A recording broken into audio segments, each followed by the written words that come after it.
आज ହେଉଛି ଯେ ଯୀଶୁଖ୍ରୀଷ୍ଟଙ୍କର ଜନ୍ମଦିନ ଏବଂ ମହାନ ଜନନାୟକ ଯିଏ ଥିଲେ ଭାରତର ପ୍ରଧାନମନ୍ତ୍ରୀ ଅଟଳ ବିହାରୀ ବାଜପେୟୀଙ୍କର ଆଜି ମଧ୍ୟ ଜନ୍ମଦିନ।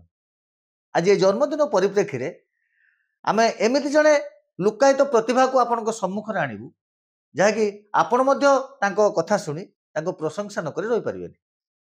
ସେ ଆଉ କେହି ନୁହନ୍ତି, ସେ ହେଉଛନ୍ତି ଜଣେ ବିଦାୟୀ ଶିକ୍ଷକ ଲୋକନାଥ ସାହୁ, ବାଲେଶ୍ୱର ଜିଲ୍ଲା ଔପଦା ବ୍ଲକ ଜହ୍ନିଆପଦା ଗ୍ରାମ। ଆସନ୍ତୁ ତାଙ୍କ ସହିତ ଖୋଲା କଥା ହେବା। ସାର୍ ନମସ୍କାର। ନମସ୍କାର ସାର୍ କେମିତି ଅଛନ୍ତି? ଭଲରେ ଅଛି ଠାକୁର ଦୟାରୁ। ସାର୍ ଏ ପରିବାରର ସବୁ କିଏ ଅଛନ୍ତି? ପରିବାର ମୋ ସ୍ୱାମୀ ସ୍ତ୍ରୀ ଆମେ ଜଣ ଘରେ ଅଛୁ। ଦୁଇ ଝିଅଙ୍କର ବାହାଘର ସରିଛି। ଆଜ୍ଞା। ଆଉ ପୁଅ ଚାକିରି କରିଛନ୍ତି ତ, ବୋଉ ମୋର 4 ବର୍ଷ ନାତିଟିଏ ବାହାରେ ରହିଛନ୍ତି ଆଉ।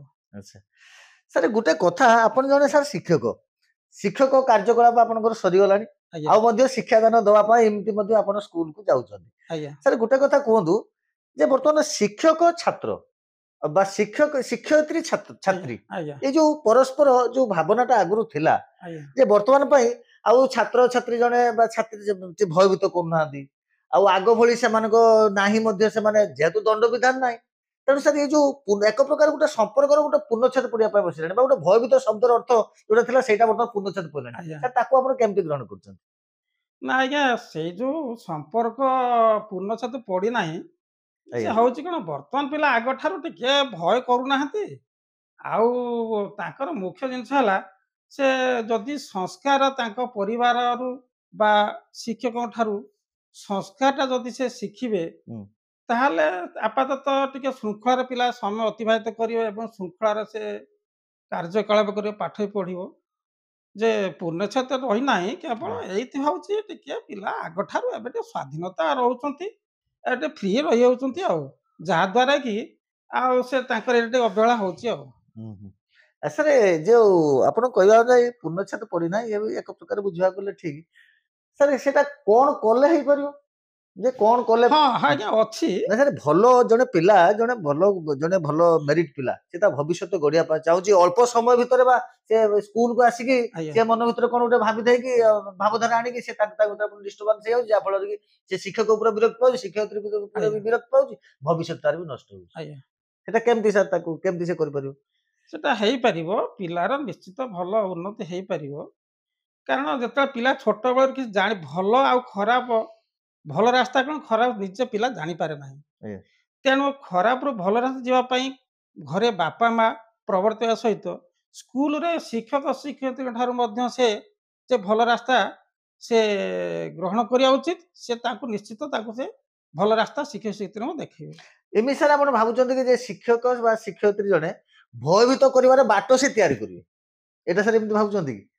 ନା ନା ଧରନ୍ତୁ ନା ସାର୍, ଧରନ୍ତୁ ସିଏ ବାପା ମା ଆସିକି ପହଞ୍ଚି, ବାପା ମାଙ୍କ ପାଖରୁ ଆସିକି ପିଲା ଯେତେବେଳେ ପହଞ୍ଚିବ, ଇଏ ହେଲେ ତାଙ୍କର ଗାର୍ଡିଆନ। ଆଜ୍ଞା ସେଇ କ୍ଷେତ୍ରରେ ଧରନ୍ତୁ ପିଲାଟା ଟିକେ ଖରାପ ଆଡିକି ଯାଉଛି ବା ଗୋଟେ ଆଜ୍ଞା ବଦମାସ ଟିକେ ହଉଛି, ଖରାପ କାମଟେ ହଁ କରିଦଉଛି ବା ହଁ ଭୁଲ କାମ ଗୋଟେ କରିଦଉଛି, ହଁ ତା ସାର୍ ଭୟଭୀତ କରିବା ପାଇଁ ଆପଣଙ୍କ ଭାଷାରେ ଟିକେ ଭୟଭୀତ କରିବା ପାଇଁ ସେ ଗୋଟେ ବାଟ ନିଶ୍ଚୟ ଶିକ୍ଷକ ଜଣେ ଶିକ୍ଷୟିତ୍ରୀ ତିଆରି କରିବା ଦରକାର। ନିଶ୍ଚିତ ଅଛି ଆଜ୍ଞା ଅଛି।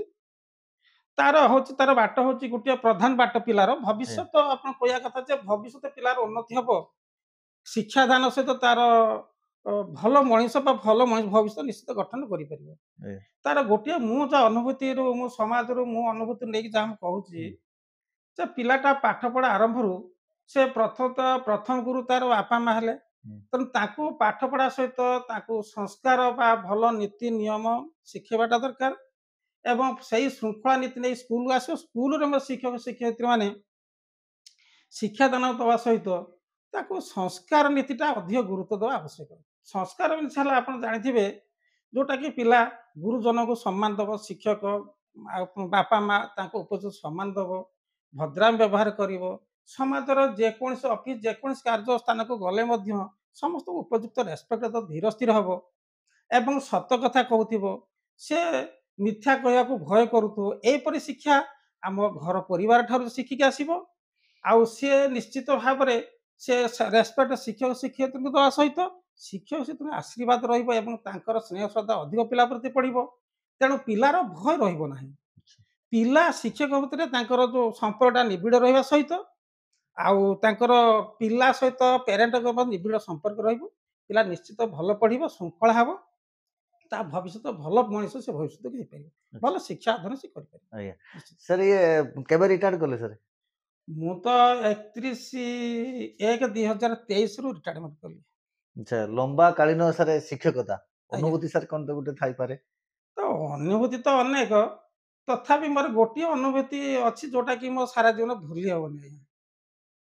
ଯେତେବେଳେ ମୋର ଏଇ ସରକାରୀ ଚାକିରି ତ ଜଏନ୍ କଲି 1990 ମସିହାରେ, ତା ପୂର୍ବରୁ ମୁଁ ଗୋଟେ M E school primary M E school Mayurbhanj ଜିଲ୍ଲାରେ ପଦ୍ମପୁକୁରରେ ଏମ୍ଇ ସ୍କୁଲ ତିଆରି କଲି।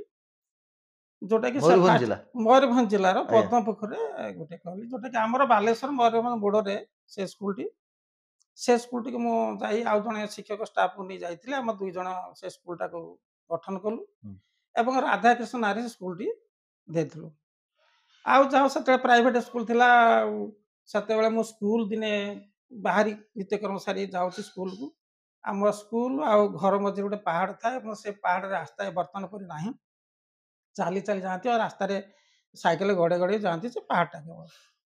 ତ ମୁଁ ଯିବା ସମୟରେ ଗୋଟେ ହଠାତ୍ ଭାଲୁଟେ ରାସ୍ତାରେ ବାହାରିଲା ଏବଂ ସେ ଭାଲୁ ଗର୍ଜନ କଲା ଦେଖିକି ମୁଁ ଭୟ କରିଗଲି। ସେଇ ସମୟରେ ଜଣେ କାଠୁରିଆ କାଠ ନେଇକି ଆସୁଥିଲା। ସେ ବି କହିଲା ସାରେ ଭାଲୁ କହିଲା ଏବଂ ସେ ଗଛକୁ ଚଢ଼ିଗଲା। ମୁଁ ଗଛ ଚଢ଼ି ପାରିଲି ନାହିଁ। ତେଣୁ ଯେ ଜୀବନ ରକ୍ଷା କରିବା ପାଇଁ ଉପାୟ ନ ପାଇ ସେ ସମୟରେ କାଠୁରିଆ କାଠ କାଟିଲେ ଠକ୍ ଠକ୍ ଶବ୍ଦ ହେଲା। ମୁଁ ସେଇଆଡ଼ୁ ଖୁବ୍ ଜୋରରେ ଦୌଡ଼ିଗଲି। ଏତେ ଦୂର ମୋ ଜୀବନ କେବେ ଦୌଡ଼ୁ ନଥିଲି। ଯାହା ହଉ ଦୌଡ଼ି ଯାଇ ପହଞ୍ଚିଗଲି। ସେତେବେଳେ କାଠୁରିଆ ଦେଖି ଆଶ୍ଚର୍ଯ୍ୟ ହେଲେ, "କଣ ଏତେ ସାରା ଏତେ ଦୂର ଦୌଡୁଛ? କଣ ହେଇଛି?" ନା ଭାଲୁ ମତେ ଗୋଡଉଛି। ଯାହା ହଉ ସେମାନେ କାଠ କାଟୁଥିବା କୁରାଢି ବା ତା ଯନ୍ତ୍ର ଧରିକି ଆମ ସାଙ୍ଗରେ 4 ଜଣ ମୋ ସାଙ୍ଗରେ ଆସିଲେ। ରାସ୍ତାରେ ପହଞ୍ଚିଲେ ଏବଂ ଗଛରେ ଚଢ଼ିଥିବା ଲୋକ କହିଲେ, "ସାର୍ ଭାଲୁ ଏବେ ପଳେଇ ଯାଇଛି।